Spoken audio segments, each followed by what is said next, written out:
तो साथियों, guest faculty की चयन प्रक्रिया की बात की जाए तो सबसे पहले लिखा हुआ है, संस्था प्रधान सीधे ही अपने स्तर पर संस्था में रिक्त चल रहे पदों पर संबंधित सेवा नियमों में अंकित योग्यता आदि की पात्रता रखने वाले सेवानिवृत्त कार्मिक या निजी अभ्यर्थियों का परिपत्र में वर्णित दरों पर बजट उपलब्धता की शर्त के अधीन गेस्ट फैकल्टी रख सकेंगे।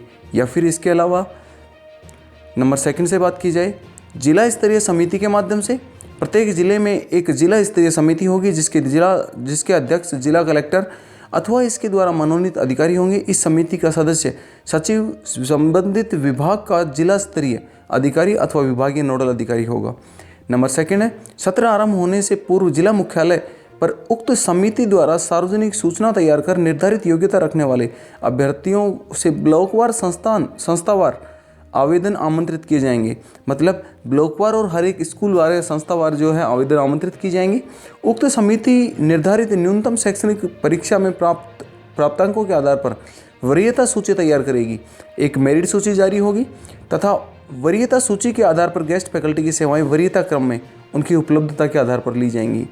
नंबर सेकंड इसका चयन पे लिखा हुआ है, चयन समिति का संबंधित विभाग के लिए जिला स्तर पर योग्य अभ्यर्थियों का पैनल तैयार किया जाएगा। प्रत्येक रिक्ति के विरुद्ध यथासंभव 3 अभ्यर्थियों का पैनल तैयार किया जाएगा। यह पैनल ब्लॉकवार होगा जिसमें विषयवार कक्षावार आवश्यकता का ध्यान रखा जाएगा।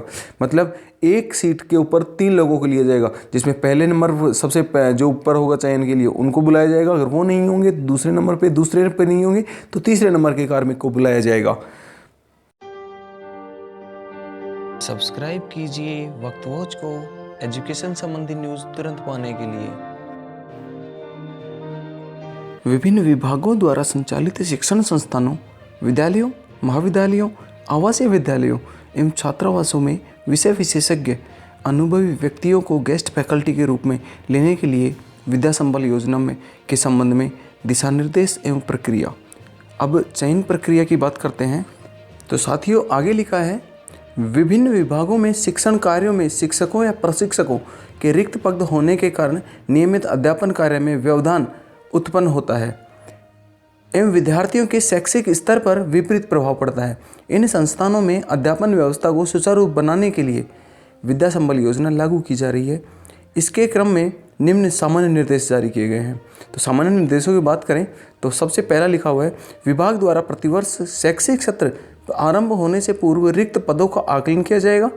इन पदों पर नियमित नियुक्ति हेतु अभ्यर्थना तैयार कर भर्ती हेतु निर्धारित प्रक्रिया का पालन करते हुए भर्ती संस्था को भेजी जाएगी। नियुक्ति प्रक्रिया में विलंब को देखते हुए विभाग नियमों में प्राविधिक अत्यावश्यक अस्थायी आधार पर नियुक्ति की प्रक्रिया भी पृथक से प्रारंभ कर सकेगा। सबसे पहला नियम था और इसी में आगे लिखा गया है, इन दोनों प्रक्रियाओं के पूर्ण होने में लगने वाले समय को ध्यान रखते हुए विभाग गेस्ट फैकल्टी के माध्यम से अध्यापन कार्य निम्न निर्देशों के पालन करते हुए करा सकेंगे। अब आगे दिखाया है सेकंड नंबर पे, गेस्ट फैकल्टी केवल स्वीकृत रिक्त पद के विरुद्ध ली जा सकेगी। विभाग का मुख्यालय जिलेवार एवं संस्थावार गेस्ट फैकल्टी की आवश्यकता का आकलन प्रत्येक जिला मुख्यालय पर विभाग का नोडल अधिकारी मनोनीत कर यह विवरण नोडल अधिकारी को उपलब्ध करवाएगा।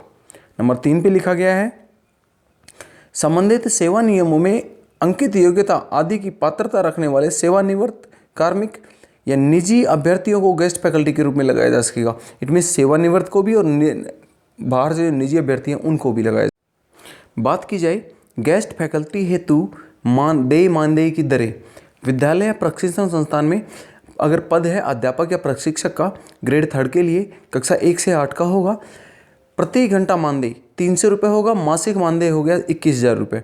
ग्रेड 2 जिसमें 9 से 10 तक के लिए टीचर आएगा उनका प्रति घंटा मानदेय होगा 350 रुपये, जो 25,000 रुपये प्रति माह होगा अधिकतम। ग्रेड 1 का होगा 11 से 12 400 रुपये प्रति घंटा और प्रति माह अधिकतम मानदेय होगा 30,000 रुपये। अनुदेशक के लिए होगा 300 रुपये प्रति घंटा और 21,000 रुपये। प्रयोगशाला सहायक के लिए होगा 300 रुपये प्रति घंटा और अधिकतम 21,000 रुपये। इसी तरह विश्वविद्यालय या महाविद्यालय, तकनीकी महाविद्यालय या पॉलिटेक्निक कॉलेज की बात की जाए, सहायक आचार्य की बात की जाए 800 रुपये प्रति घंटा, 45,000 रुपये पर मंथ होगा उस हिसाब से मैक्सिमम। सहायक आचार्य या सह आचार्य बात की जाए तो 1,000 रुपये प्रति घंटा और 52,000 रुपये प्रति माह मैक्सिमम होगा, 52,000 रुपये प्रति माह।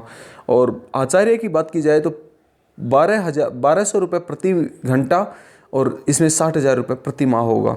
इसके आगे एक बिंदु लिखा गया है, गेस्ट फैकल्टी की सेवाएं लेने हेतु विभाग द्वारा समुचित शर्तों का समावेश करते हुए संलग्न प्रारूप का शपथ पत्र सुनिश्चित किया जाएगा। जिसमें प्रारूप दिखाया गया है, नीचे आपको दिखाता हूँ। उससे पहले एक नियम और लिखा हुआ है, गेस्ट फैकल्टी के कार्य की समुचित मॉनिटरिंग की व्यवस्था कर उनके संतोषजनक कार्य सत्यापन के आधार पर भुगतान की कार्यवाही की जाएगी। मतलब उनके मॉनिटरिंग की जाएगी, उसके बाद में अगर संतोषजनक कार्य होता है तो ही उनके भुगतान की कार्यवाही की जाएगी। उसके आधार पर ही रिक्त पद भरे जाने पर उपरोक्त व्यवस्था स्वतः समाप्त समझी जाएगी।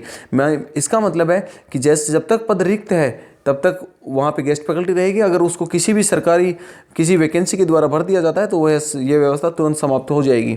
चूँकि छात्रावासों में शिक्षकों के पद सृजित नहीं होते, अतः छात्रावासों में से कठिन विषयों की कोचिंग के लिए रिक्त पदों संबंधी बाध्यता नहीं होगी। कोचिंग के लिए संस्था प्रधान सीधे ही अपने स्तर पर उक्त प्रक्रिया का चयन का पालन करते हुए उपलब्ध बजट प्रावधान सीमा हेतु बिंदु संख्या 5 में वर्णित दरों के अनुसार भुगतान कर सकेंगे। इसका मतलब क्या है कि छात्रावास में कोचिंग के रूप में टीचर्स की रिक्वायरमेंट होती है, तो वहाँ पे बजट का प्रावधान जैसे भी होगा उसी तरीके से और जिस हिसाब से उनके पास अवेलेबिलिटी होगी टीचर्स की, उस हिसाब से उनको पेमेंट किया जाएगा।